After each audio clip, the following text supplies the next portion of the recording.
Ellie Anest of 1111 Wines. It is so great to have you on the Mr. Wine Guy podcast today. Thank you, Michael. Thank you for having me. And I'm excited to share a little bit more about who 1111 is and what we're doing here in Napa. I want you to know that one of the things that excites me about having you on the show is you're not just a vintner, and you bring so much more to the table when it comes to owning a winery, running a facility that really focuses on bringing people together and wine and friendship and things like that. You are such an incredible businesswoman, and you have done so much in the world of business. You are a true entrepreneur. And when I think about wine, I think that anybody that's involved in wine, they have to have some sort of a passion about wine. I don't think people just stumble into wine and they do wine and they go through the day to day and they're like, you know what? This is what I'm doing. I think you have to have a pure, true passion for wine. But I think that the other part of that's so important is the fact that it's also helpful to be very good in business, to be very good at entrepreneurship, or to be great at leadership. And that is you. And so I'm super excited to have you here today because I know people are going to learn a lot about 1111 if they don't already know. I know they're going to learn about your wines, but I want people to get to know about you. You're an inspiration to me, and I'm excited once again to have you here on the show. It means a lot. Oh, thank you so much. That was an amazing intro. And it has truly been a journey. And I think every step of the way, from growing up and coming through and building my career and led me to where I am today. No short feet. And it definitely is a team of people behind me and alongside of me. And that came before me as well that have made it happen. I want to start right away talking about your time when you were a child growing up. We have some correlation. I actually grew up on a farm, and so did you. And your family ran the farm. My family also ran the farm. And so I was deeply connected right away. And one thing I remember when I was a child growing up is that get things done mentality, that entrepreneurial spirit. And I'm just curious, when you were growing up, your parents, Paul and Katherine, they must have been such an inspiration to you. Talk about that and how they really curated and inspired you to become the business person that you are today. Oh, gosh, you're right. Growing up on a farm, we weren't, but because my mother was from Greece and she had met my father and married in Nebraska and had four little girls together, she wasn't accustomed to, hey, I'm going to jump on a tractor, but we were definitely rooted in having chores and also supporting my dad in his endeavors in terms of, there were days that people would say, oh, you probably wish you had four boys and not four girls. And that just fueled each of us to show them, oh, we can do anything. A Oh, guy that's can. cool. Yeah. So there was a lot of that, but they definitely taught us everything comes with putting some effort in. So it was action driven. And I think that's very much my love language today is very action driven. It's not about words. It's show me how you can do things. But yeah, you're right. Growing up in a small town, you do a lot of different things. When you started 1111, I'm going to jump forward a little bit. Did you have that kind of fun spirit about yourself? Like you wanted to prove something to yourself, but you also wanted to accomplish something so great with 1111? Did you have that show me mentality? Like maybe you didn't know everything that you needed to know at the time, but you were willing to go out there and get it done. Maybe the same in business, but now in the wine industry? Oh, absolutely. I think if I knew now, I don't know if I would have done the same thing. It's a tough business, but I was fearless in that once I started down the path, there was no letting up. We were not going to stop. We were going to do it the right way. We were going to take our time, put the business principles in place, and really there was no room for failure. There was no safety net on this. This was truly an entrepreneurial venture, a true startup. And not many wineries in Napa Valley are startups that are literally lifestyle projects that they started because they've done something really well in their previous careers. It sounds like there was a lot of times where your back was against the wall. Did you ever find yourself seeking advice from some friends or loved ones where you were in a situation, and these are people in the wine industry, and you were like, what are your thoughts on this? Or what do you think we should do about this situation? You had to have had a lot of people that you were leaning on or that wanted to help you and persuade you in the journey as well. Yep, absolutely. I think there's three main people early on. And Kirk Venke, our winemaker from the beginning. Kirk is very well established in terms of understanding the vineyard farming, the winemaking, and frankly, the sales and marketing component as well. So many times I was bending his ear, and he has been a true partner in terms of a confidant and mentor to me. He's been great, and he's just such a savant when he gets in his head and starts thinking about wine. He just goes to the special place. Yeah. Um, Paula Cornell, she actually has her own sparkling wine, Cornell sparkling wine, and she has been with us from the very beginning. She's worked in the wine industry from birth, frankly. And so she has been a big proponent, supporter, and mentor within talking to us about the marketplace and how the marketplace works. And also, I would say our real estate broker, Tim Hayden, was another person that's so well connected in the area that not only did he help us secure vineyards and properties that made sense for our portfolio, but he also connected us to people. Yeah. So it definitely, you need the village for sure. Absolutely. And the wine industry is such a special place. When I worked in Napa as an intern for 2017 harvest, people came together for some very specific reasons during that vintage. But I've heard people say over and over again how no matter what, everybody's always there for each other. And I feel like people that have been there and done that kind of mentality, they're there to help people because at one point they were feeling the same way and they had people before them that were helping them as well. And it just sounds like this incredible cycle of love and kinship and friendship and things like that. But at 20, you decided to head to San Diego to go to college. You got a degree in sociology and accounting. And so I'm thinking about what inspired you to leave agriculture, leave farming, head to the big city of San Diego, if you will, and focus on business and accounting and kind of change directions, if you will. It was really important for my family. My sisters and I are first generation college educated. And I think that you may not hear as much these days, but being from an immigrant family, education was number one priority. Mhm. So it wasn't a question about, will you go to college? It's what are you going to do? And when you go. And so I had gone to a junior college in Wyoming and played volleyball on scholarship there for a couple of years. And then from there said, okay, I need to head to the big city.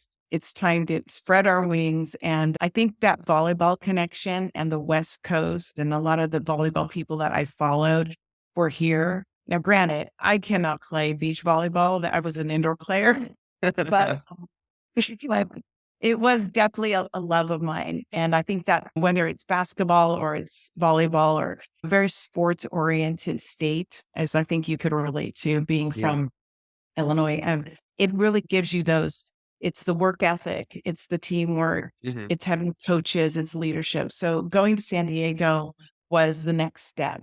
My oldest sister was already there, and we were ready to spread our wings. And so San Diego has always been my second home, if you will. Even to this day, I have a sister who lives there now, and a great community of friends and family still. Yeah, that's super cool. I know you're big into family. I know you're big into yoga. I've learned a little bit about you as I've gotten prepared for this interview. And so it sounds like everything clicked and worked. And so you go to San Diego, you met one of your business partners with ElevenEleven, your friend Carol, and talk about ElevenEleven. So you're in San Diego, you get your degree, and you come up with this idea to create ElevenEleven. And so now you're going from your world in business and accounting to perhaps owning a different type of business than what you're accustomed to, because I know you're very successful in finance. You've done a lot of work with small businesses all the way up to Fortune 500. So talk about what inspired ElevenEleven and how Carol had something to do with that as well. Yeah, so I worked for her. She and her husband have a real estate company in San Diego. So I worked for their company during college. And then after I graduated, I was working, as you said, with many different other companies, mainly larger companies, but I've always had a side hustle going. Mhm. So a couple little side hustles were I started a market in deli with my parents in San Diego. So while I was with like KPMG or at the time, whether it was Taco Bell corporate, I was helping them run the European market in deli in San Diego. And it was all Greek imported products. So I had that going. And then after that, we sold that. I started my own consulting practice and worked with a lot of different companies that I had met along the way. And that actually brought into the scope of saying you can work in any industry. You have the basic business knowledge. You have to learn the nuances to that industry. And along the way, Carol, after her husband passed away, Carol and I worked a little bit more closely on her personal business. And then we always just talked about what's next? What's next? What else do you want to do? And one of the things that kept popping up was a real estate idea. And it was early 2011, 2012, where we said, how about we create this vacation rental property portfolio where anywhere anyone stays, they would have the same experience. So it's homey, it's comfortable, it's well taken care of, and they have an elevated experience. So we started with that one property in Napa Valley. And 1111 as a wine brand wasn't even the thought yet. So it was that one property that has a vineyard that surrounds it. And it's a 3-acre vineyard that surrounds it and just hugs the property. And I was like, fantastic. We have another asset. It's the grapes. So we could always sell those grapes, help support the real estate business. Truthfully, Kirk Benke comes into our life through my former partner, Aurelian, and Kirk says we should really taste this wines and let's make wine. And that sounded like a very foreign concept to me. Like, why should I make wine? There's so many wine brands out there. There's so much competition.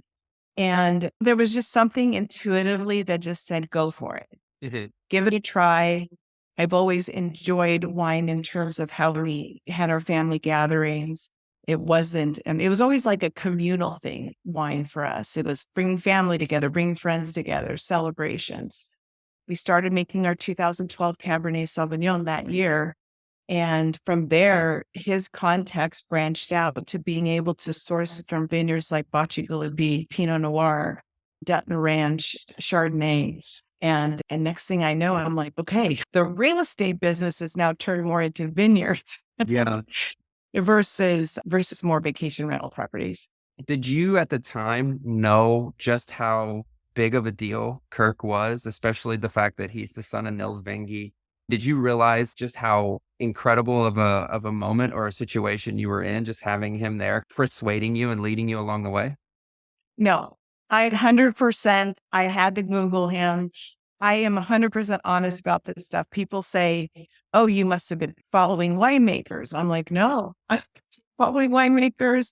This was not. I sat with him many times across the table and had lunch with him. And I said, we need to talk about this business. Why is this business something I should get into? And of course, I had to model it and get into the Excel sheets of it and just to see if it made sense. Yeah. But no, I didn't. And I think that's almost the beauty of it because I let it organically unfold. If this was going to make sense and if it was going to work, then it was going to make sense like any business I would do. It's the person, he's got the talent. I understood that he had the business acumen as well. He wasn't just out there trying to sell his name. In fact, if anything, he doesn't promote himself enough, in my opinion. I would agree with that. Yeah.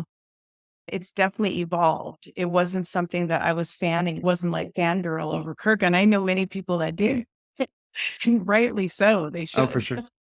So at this point now, you must be thinking, we've got to create this brand. We need the space. Talk about what inspired you to actually create 1111. Talk a little bit about the inspiration behind the name, because I love the name. And also talk about the property. So you purchased Barrel Stop Winery. Talk about all of that and how everything serendipitously worked together. Sure. So now we have the 2012 harvest. We had 4 wines sitting and aging and in barrel. And we thought, okay, we have a little bit of time, but we have to come up with a brand. We have to come up with a name. And at the time when we were working and talking about it with my partners, I said, it can't be our names. And I was really adamant about it. And I said, it has to be something else. We aren't from here. And I felt like I just didn't want to be a poser in the Napa Valley. You have this legacy people and legacy names here. And for me, it wasn't about like patting ourselves on the back that we made something. I said, it has to be something that connects with many people. So after a series of exercises of trying to figure out what that will be, the idea came up and 1111, have you seen that what is the meaning of the balance of those numbers, the meaning of time, and it's serendipitous into how we even came into this business. It represented following your intuition and being in the moment. And some people say make a wish at that time. And it really connected. So then we started down the road, having worked at Yum Brands, understanding marketing is very important. We went immediately into building the branding essence, the building blocks, the guidelines, and all that to say, okay, this is who we are. It's definitely evolved over time in terms of understanding exactly who you are, because you're just building it. You're just birthing this brand, Yeah. you know. So when you started to find yourself really engulfed in 1111, did you start to realize that the whole original reason for the real estate was starting to pass, and now this was your focus? This was the 100%. Yeah, we initially the plan was find a tasting room, open a tasting room up in Napa Valley in downtown Napa. And that's what we'll do to see how we can connect with our consumer. And we saw this property and it kept pinging us to take a look at it. It had been in foreclosure for quite a few years. It was very empty. The land was bare all around it. And it was pretty daunting. And I said, okay, so this is an excellent real estate opportunity, but it's an operation now.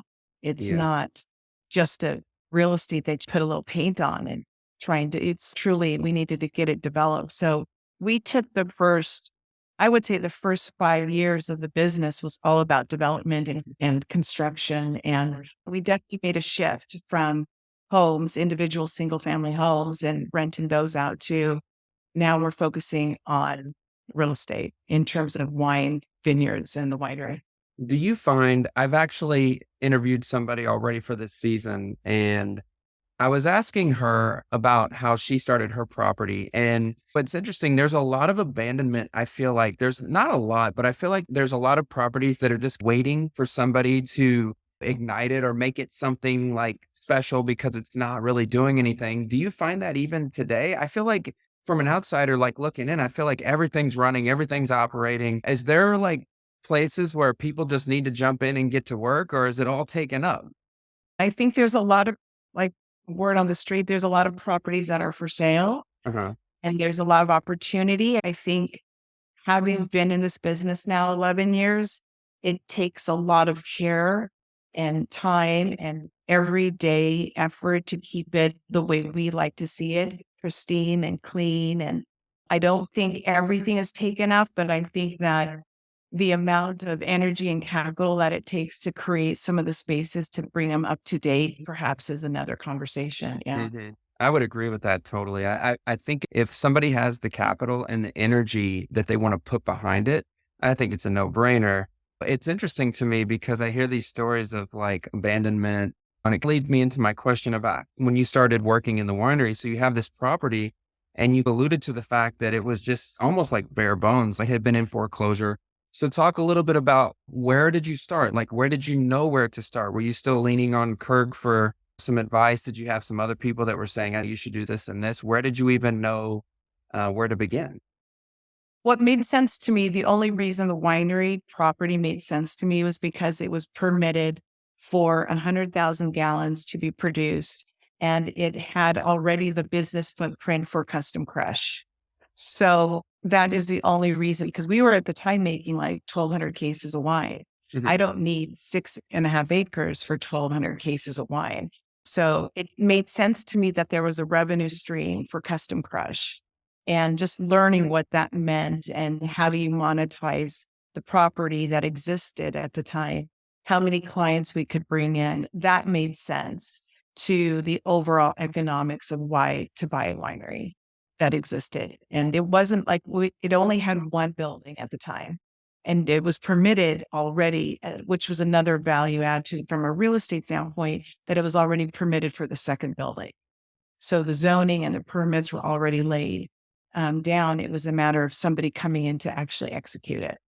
So you talk about custom crush. I want to jump into that real quick. If people that are listening aren't aware of what custom crush is, I want to let you explain it just a little bit, talk about what it is. And you have the custom crush facility at 1111. So when you're making wines for your brand and you're focusing on your brand, Does the custom crush have its own separate place, or is everything intertwined? Obviously, you know what's in tanks, you know what's yours, you know what belongs to other people. Do the people at your winery that are working the staff, are they all focused on just 1111, or do you have separate staff that's focused on the custom crush? I actually interviewed a guy named Patrick Durbin, and he does custom crush for his brand Seabird Wines in a previous season. And I'm curious from 1111, what's it like having a custom crush facility? And if people aren't aware of that, just explain what that means. Yeah, it's in simplest terms, we are leasing out our team and our space and our equipment to someone else who wants to make wine. So let's say, for example, Michael, you want to make wine and then you have your winemaker. So, unless you are the winemaker too. So, most people have their own winemaker. So, we work with some really great winemakers in the Napa Valley that also make their clients' wines here. So, the best way to do it is that they're responsible for their grapes, they're responsible for their barrels, and they're responsible for their racks. Otherwise, everything else we provide. And so from the time the berries come in and they go to crush, all the way through fermentation, all the way through bottling. Once it's bottled, it's off the property, and then they're responsible for selling it. Depending on the type of client they are, they could also conduct some tastings here on property and bring some people, and they could do a tour to do some barrel samples, that type of thing. So it really is a nice opportunity for us. It's easy. Not, I would say easy. Brett Weiss, who's our director of winemaking, has the responsibility of keeping sure that everything is kept organized and there's tank space for everybody, especially this year with harvest being 3 to 4 weeks behind schedule. There's a really interesting juggling going on right now as far as like when all the grapes come in, like what's going into what tank. Yeah. So it's really every year so different, but I have the best team and they're organized, they're clean, they're efficient. And I think many people say our biggest compliment on the custom crush side is that they say, I've never seen a cleaner facility in the Valley. And that's that's very important to me. Very important. Totally. Yeah, I agree with that. And that's pretty cool to hear because I know sanitation and cleanliness in California winemaking is huge. And to hear that people give you that kind of compliment, that's pretty cool. You mentioned Brett Weiss, and I wanted to talk a little bit about him. He's your director of winemaking. And so we've talked about Kirk and Kirk's role in the winemaking, but share a little bit about Brett and what it's like to have him on board directing winemaking for you, but also, like you said, managing and for looking at all the components to the custom crush as well. Yeah, he's really talented in understanding the farming aspect of our business. So he works very closely with Kirk, their lockstep together, the two of them. They talk about the farming. They'll work with our farmer Renteria farming company. And then he also knows how to really work and understands our other clients' needs and work with their winemakers. So there's great communication. He comes from a family of winemakers. So I think ultimately it was in his blood to make it happen. I would say winemaking and skiing are his two passions outside Yeah. of his family, of course. But no, he's fantastic and he's been a huge asset and he's been with us for a long time since 2015. What's crazy, I'm going to admit this on the podcast. I didn't know he was cousins with Nate. I've had Nate on the podcast. I feel Oh, so bad. I had no idea. I think they also pronounce their last name differently as well. So Well, I was going to call him Weiss, Nate Weiss, not Nate Weiss, Brett Weiss. And then, you know what? At the end of the day, they're still incredible guys and they do such an incredible. incredible job. And the whole family, they're just constantly hitting grand slams in wine. 100%. Yeah, they're great. And they've also been super beneficial and another kind of tie in terms of anything we've had questions on as well. And great resources and great people. I want to talk about your facility, but we'll talk about your club in a little bit. You have three different types of ways people can get involved in membership for your club. So you have Enjoyer, Collector, and Cabernet. So let's say somebody's listening to this podcast and they want to know more about 1111. They want to get involved. They want to get some wines. Let's say that they just love wines in general. They don't have any specific reason to focus on one wine versus another. So using them as an example, how would you encourage that person to pick one of your clubs? What makes your clubs a little bit different in a way and enticing to one person versus another? I think for us, our club is, first of all, they're the heart and soul of 1111. We've really grown over the years. And I think offering the enjoyer where they can get 6 bottles twice a year, they can get a flavoring of our current releases, they can come to our events. And we just had a fantastic event on Sunday with our fall release. It was the most successful event. It was so great to have everybody there. We're lucky to have some great weather too. I think the collector, if you're a little bit more into wine and savoring it and collecting the wine, you can customize your packages. So it's a case twice a year. So you can customize that. And because we have about 15 different varietals, and we're lucky to have those small production varietals that we actually grow ourselves, we can play a little bit. And so we're able to, like Carol really wanted a Riesling. So that's why we have 70 cases of Riesling in the portfolio of wine that Kirk had never made a Riesling before. I think it's like, No way. That's cool. Yeah, never made one. I'm like, cool, let's do it. Let's have some fun.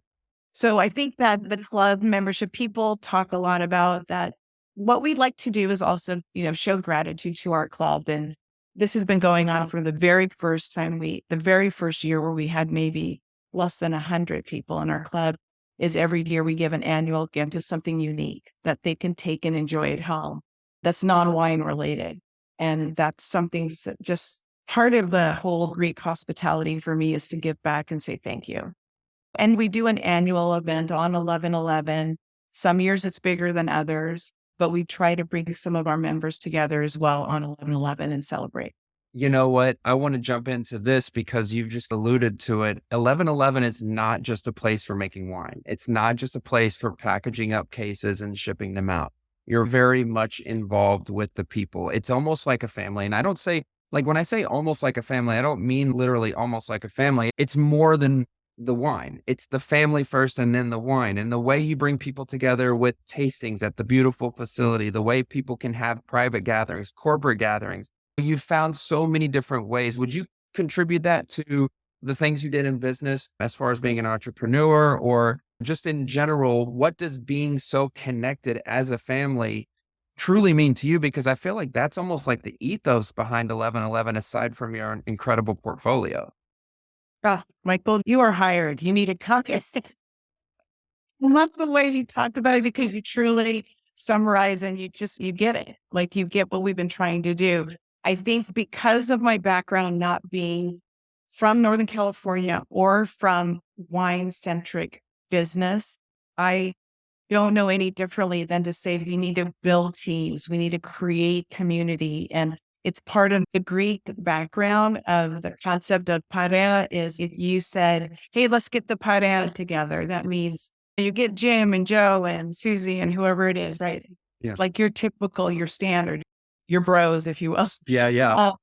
That's the Greek version of it. And I think for me, it's like an extension of that. Like, how do we create a space and create moments that, yes, the wine is integral, but it's because of the wine we're getting together, but it's beyond the wine. And so I want to create moments, whether it's a wellness experience. It has nothing to do with wine. We have our space and it's semi-indoor, outdoor, and it goes back to that sports mentality of taking care of yourself. So I want to take care of our community that way as well. I think it also goes into how we look at our items that you can take home. Say you don't drink. I don't want to exclude people who don't drink. I want them to have something else. So we do offer like a non-alcoholic version of what we could do at a tasting, but also there's merchandise you can take home that you can enjoy and have an 11/11 moment with a candle or with some bath salts or a t-shirt that shares that enthusiasm and community.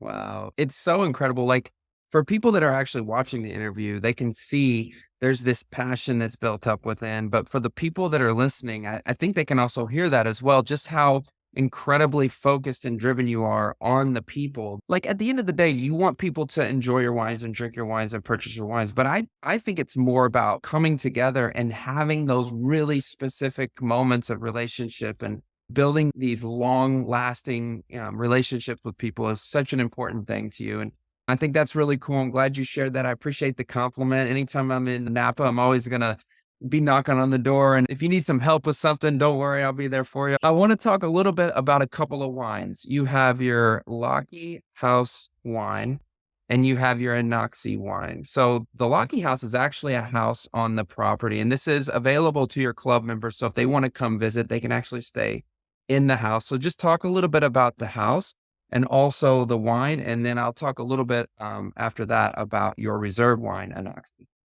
Sure, beautiful. Thank you. If Lucky's Cabernet Sauvignon single vineyard, single varietal wine, it comes from the original property that started this. So the house sits on this property. It's a 3-bedroom, 3.5 bath house with a pool in the backyard, and the Cabernet Sauvignon vineyard just wraps around it. So it's really a sweet spot that you can sit in the backyard and see the sunset or the balloons in the morning, the hot air balloons coming over. I think that this vineyard is truly what started us into this business. So we hold it near and dear. And it's called Lockheed's Vineyard because it is an in honor and in memory of Carol's husband, who passed away years ago, who would have really truly loved this concept because he truly was a gentleman farmer. He had just many fruit trees and things of that nature and on his property in San Diego. So I think wine would have been like just a natural course for him to own vineyards and be part of this. And so it is cared for, farmed really well. Like I said, we do sustainable farming. We're moving into organic farming. That's really important to us as well, to take care of our environment and bring the best product forward. But that single vineyard, single varietal is predominantly the platform of how we make all of our wines. Yeah. Were you always focused on having this house as only available to your members and only giving them the opportunity to stay there? Did you ever feel like this was a property that you would house for something else, or was it always envisioned that it would be for your club members? Yeah, I think it's always been a thought that this is something for others to enjoy and share. I think the connection, anyone that stays there, we offer complimentary tastings at the winery. It's only a mile away from the winery. It's just a really nice extension, and it's private. So it's homey, and it's definitely been a nice place for people to rest. Yeah, that's really cool. A little bit about your reserve wine. Anoxie actually means the one. So talk a little bit about this wine and what it means to you and the inspiration behind the wine. So we planted the 1111 vineyard that surrounds the winery. And I feel like this has been kind of 9 years in the making because it took so much time to get the vineyard it takes almost 3 years to get this vineyard to be ready to go and to produce any grapes that you want to make some wine from. And I talked to Kirk early on and I said, there has to be a special spot on this wine. You have to find the block that could be for our reserve. I feel like there's something in this land. We believe in Oak Knoll District. All of our vineyards are in the Oak Knoll District. I want to see what you can find. So we thought like intuitively, we were like, okay, we think it's going to be this block. And as he started tasting through the vineyard, he says, you know what? It's not the block we thought. We thought it's going to be this area, this particular block.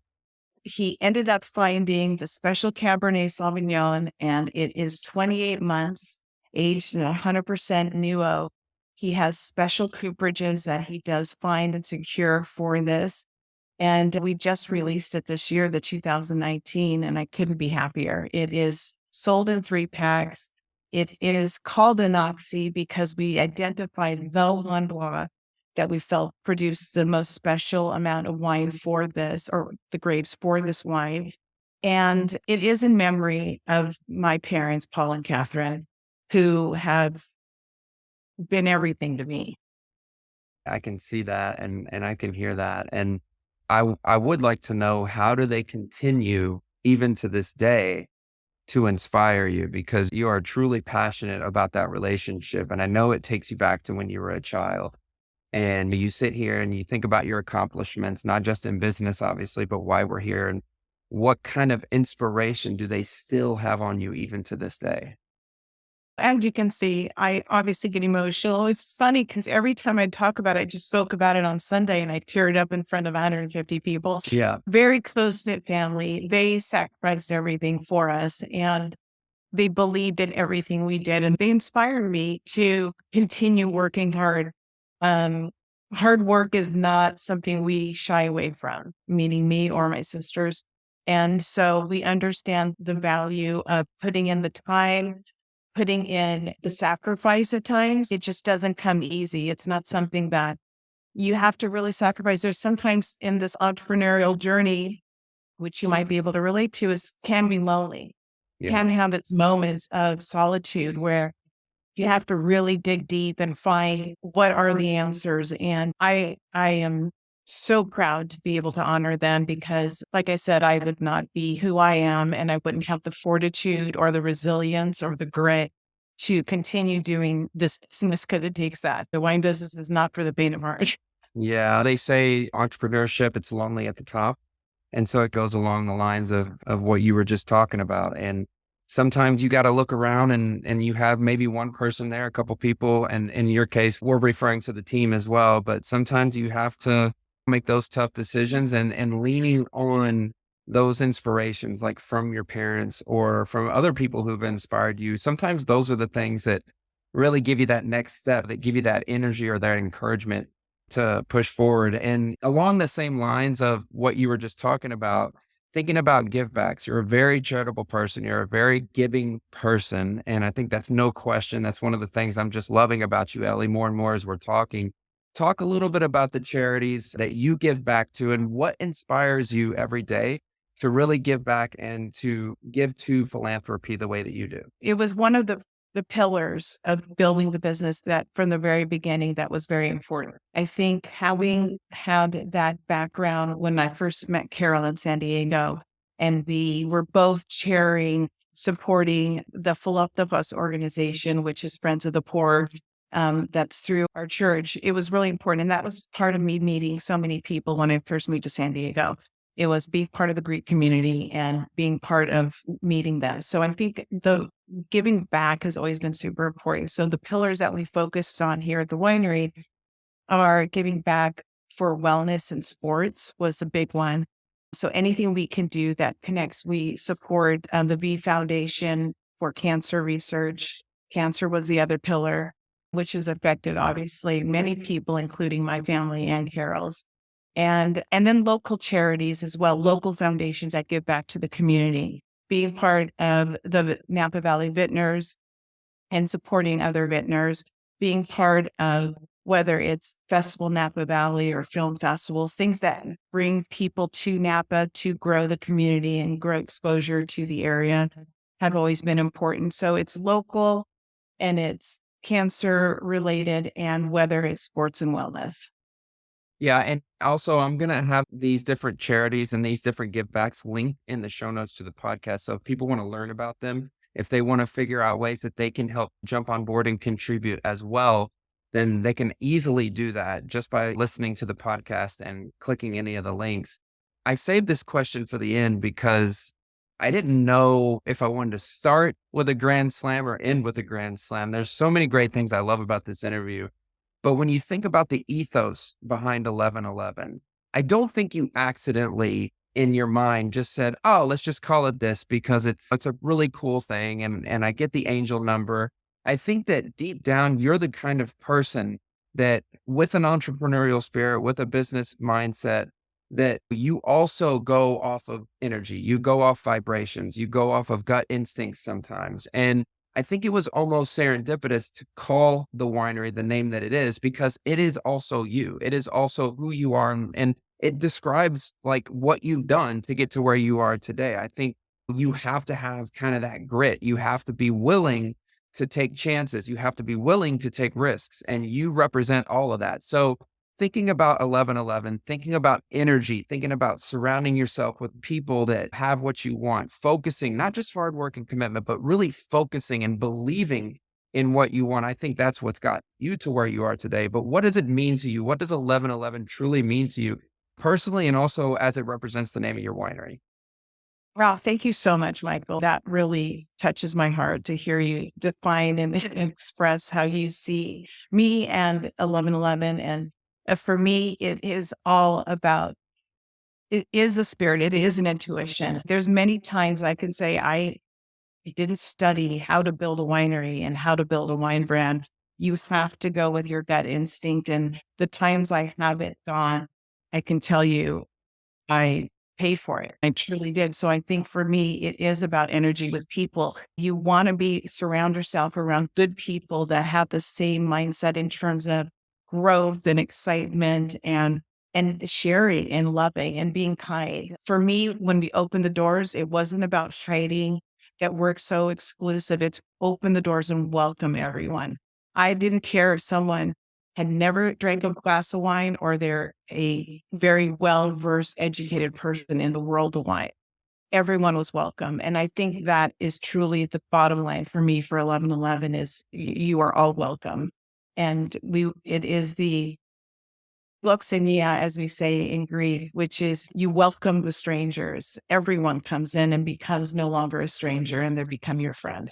I love that, Ellie. And I truly believe in going on your gut. And sometimes I think what makes us a person very successful is their ability to make quick decisions. You can't sit there and muster on the idea that you have to worry about something being perfect. If you see an opportunity, you go for it. And I know sometimes when I see 1111 or if I see 444, these kinds of things, they automatically cause me to stop and reflect. And maybe at the time I needed to see it. Maybe I expected to see it. But at the end of the day, I think there's meanings to this. And just like with your journey, with all the things that you've done, I don't think it just accidentally happened without a little bit of grit, without a little bit of focus, putting that vibration out, putting that energy out. And so I appreciate you sharing that. And Ellie, I also wanted you to share how people can find you, how they can get in touch with you. How can they learn more about the winery, the social media, get involved with the clubs? I thought it was cool how you mentioned if people don't even drink, there's different ways that you help cater to those people. So how can people get involved with 1111?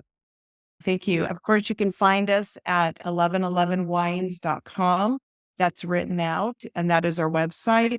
Our Instagram is 11.11wines. So you can find us at 1111 Wines. Same with our Facebook. Of course, they can contact me directly at Ellie at 1111wines.com if there's anything I can do to help. The team's always here to welcome and help even curate or plan their trip here to Napa and share some of our favorite other wineries as well that we like partnering with. So we're always here to help support and continue the 1111 moments for sure. Absolutely. And I'm going to include that in the show notes to the podcast as well. So people will be able to purchase some wines and get involved with the clubs and some of the charities and things like that. But I wanted to end with this. Your journey in the wine industry has been so incredible. I think it piggybacked off your journey in entrepreneurship as a businesswoman, as a person that gives back, as a person that just puts her soul into everything that you do. And that started with your family, Paul and Katherine, and it has escalated and grown into what it is today. And so I'm curious with all the things that you have personally achieved and all the rewards that you have got to experience, especially with those that are surrounding you, what is one of the most rewarding things when you sit back and think about whether it's business or wine? What's one of the most rewarding things for you about being a vintner in the wine industry? Oh, wow. That's a great question. I would say that right now, celebrating our 11th anniversary of making wine and seeing that there's so much growth and opportunity. I'm super proud of the team. When I look at the team that cares for our property, cares for our guests, cares for the experiences and everyone that's here, or whether we're on the road, and you're going to get the same connection, the same attention to detail when we're on the road or at a pouring that you're going to get at the winery. I'm super proud of everything that the team has accomplished and continues, and that fact that they're willing to take a risk on the vision for the future too with me. Yeah. When I think about those things, I almost feel as if you know how much these people love you. You know how much the people that are investing in your wines appreciate you. The way you give, they give back that love to you. And that's that kind of that correlation of energy. And I've gotten to know you on a personal level just being on this podcast, and I feel connected to you. I feel like I've said throughout this show, I don't want to beat a dead horse, but you are so much more than a vintner. You're so much more than a business person. You're so much more than all of the things that you've achieved. You are a true pioneer in humanity. You are a person that gives. You're a person that loves your family. You're a person that loves yourself. You do so many things with yoga and wellness and things like that. But this podcast is about you. This is about celebrating you. And I know 1111 is something to be celebrated. It's a vision that you saw come into fruition, and you have so many people to give credit for. But at the end of the day, you deserve the credit for being who you are. And for having you on the podcast, I've wanted to have you on this podcast for a couple seasons now. And I think it's the whole 1111 that got us to where we are right now. I want you to know how much it means to me, because I learn from people, and I'm as much of a fan as I know the people that are listening are, of the people that I interview. And when I'm surrounded with people like yourself, it encourages me to become a better person. It encourages me to step out and go after what I want. And I just want you to know that you have created that fire within me today. And I know other people are feeling that way as well. So I thank you from the bottom of my heart for being on this show. It really means a lot to me. Oh my goodness. I don't know how to express it as well as you just have, but you definitely have filled my cup up in a way that is very timely.